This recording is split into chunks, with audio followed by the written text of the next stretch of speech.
All right, what I'm going to go through is just the basics on the 2.5 oral presentation, which is the first internal that we do in 12 ENF. So to give you an idea about what the assessment is, ultimately it's a speaking assessment. So it is a speech that you will deliver.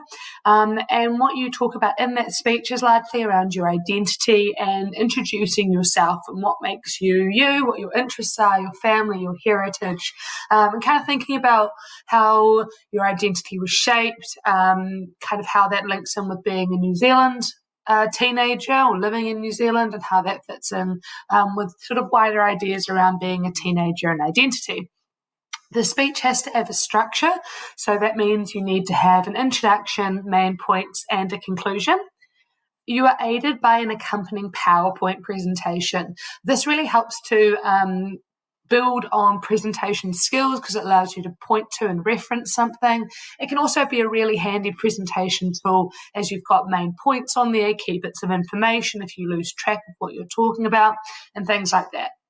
The speech runs from 4 to 6 minutes in length. So the absolute minimum is 4 minutes, and you tend to not want to go too far or too close to 6 minutes, just to keep in mind how you develop your ideas. The longer it gets, the harder it is to maintain attention, especially from your audience. The ultimate internal is worth 3 credits, and you'll present it in weeks 7 and 8 of the school term. To give you some sort of idea of what's going on, right now we're in week 3. So there's quite a large amount of time to build, structure, and learn about speeches as well. This is something that is done during in and out of class time. So you will be doing things in class, but you'll also be expected to practice and rehearse out of class time just to ensure that you are fully prepared and ready. Ultimately, you will deliver to an audience during the class time. Your audience is our class. However, if there are concerns around presenting or you feel really anxious about the thought of presenting to the class, you can present it out of class time, so lunch times after school, to a smaller audience or an audience of myself, maybe 1 or 2 of your friends. So that is an option, but the boys that present to the class tend to do better because having an audience actually does really help aid your speech and your presentation manner. So you deliver your own one, and we don't look at assessing the presentation, we look at the final outcome. But to get a good presentation, you really do need to have that sort of build up and scaffold and structure of your speech. And obviously we need to ensure authenticity and that you wrote it. So this is the assessment criteria, which you'll find in the booklet, and I'm just going to talk you through the different kind of components of that. So if we're looking at the achieved criteria, or the first half criteria, you'll see that the first half criteria is around what is written in the text or written in your speech. So we're looking at the ideas that you've got, the structure that you've got, and then the language that you've used to sort of explore your ideas. So we're looking for you having main points. We're looking at, instead of just saying, I like sports, you talk about what sports you do, your experiences of sport, and what you think they've done to aid your identity. So that's that development. How well you've done that development determines whether it's convincing or effective. And from there, it really determines what kind of grade you're looking at for that. So your ideas linked together, that helps to take it into convincing. If it's thoughtful and you've got a really good use of language features, you've really thought about going beyond just 1 or 2 rhetorical questions, and you've used some puns or alliteration, or you've got a real good combination to build on audience interest. Then the other part of it is how you present your works, the speaking side of things. So do you deliver it with a range of eye contact, hand gesture, thinking about your pace, thinking about your volume, thinking about use of emotion and tone and variation around that. So if you get up there and you have a little bit of eye contact and you basically just speak for 4 minutes, you'll probably hit that achieved criteria. But to get into these next 2, what we're really after is more engagement. Okay, so convincing effects means that you're purposefully decided that, maybe you'll go a little bit faster here, or maybe you'll have a more excited tone of voice here, but something more serious later on when you talk about your family and the impact they've had. If you're looking into this next one here, it's basically that you produced a speech that someone wants to listen to. You're interesting enough to do that.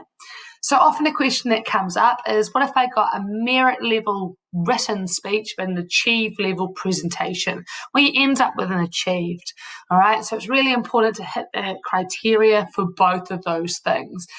You can't just come up there and sound great but have no substance. But once again, you can't get up and have a really well written speech but really lacking on the presentation, because it is a combination effect.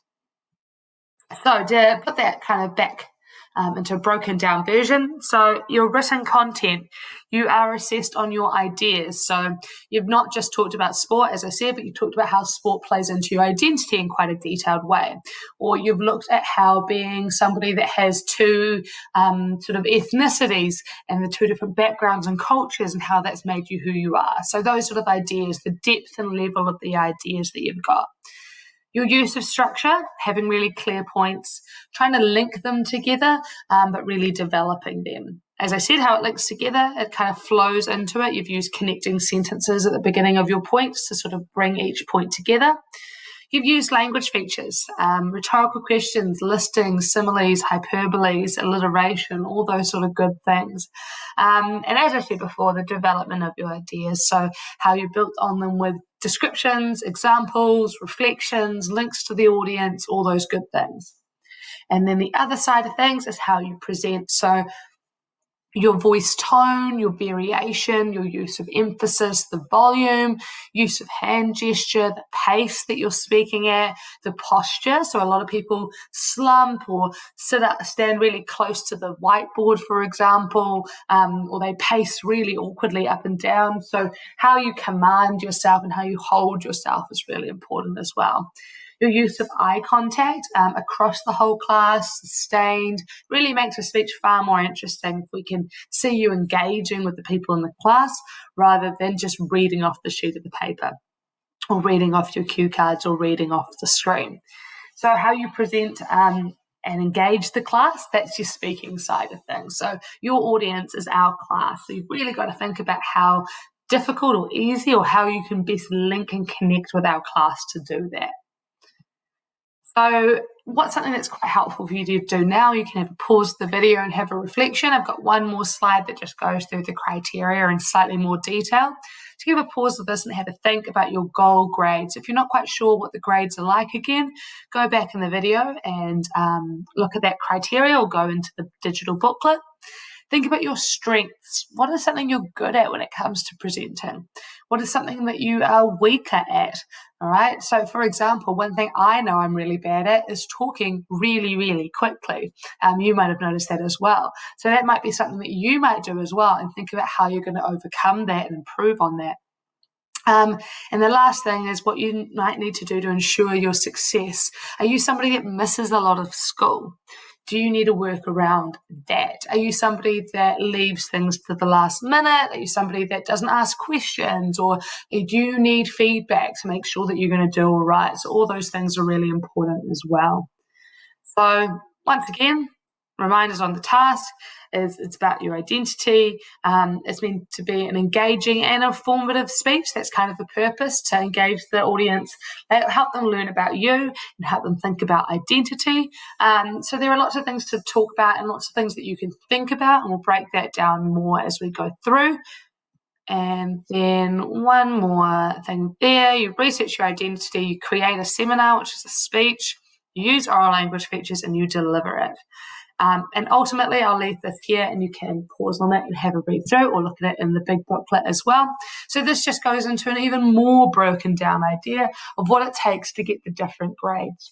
Okay, so you're really looking for how you build on things. Okay, so if you're looking at the difference between achieved and merit, you're really looking at here on the building of ideas and the crafting of a speech. So here, you've got ideas, you've got language features, you sort of tick the box and you've got achieved. But if you're looking up here at merit, you're looking at reason, clear, building on ideas, crafting of a presentation, deliberate use of language features. And then if you're looking up here at the excellence end, there's that connection between them. You've got a little bit of insight. So maybe you've really reflected on identity and how your religion plays into your identity, or how where you live in the world has changed who you are. And it's got some sort of insightful, original, or thoughtful comments on it. You've built on things a little bit more, and you really thought about your audience and how you're going to appeal to them. So if you want to read this is broken down more in the booklet, or you can have a pause of that. But ultimately, that is your speed run through of the speech presentation. So if you've got any questions, just send them through, but hopefully that makes it a little bit clearer.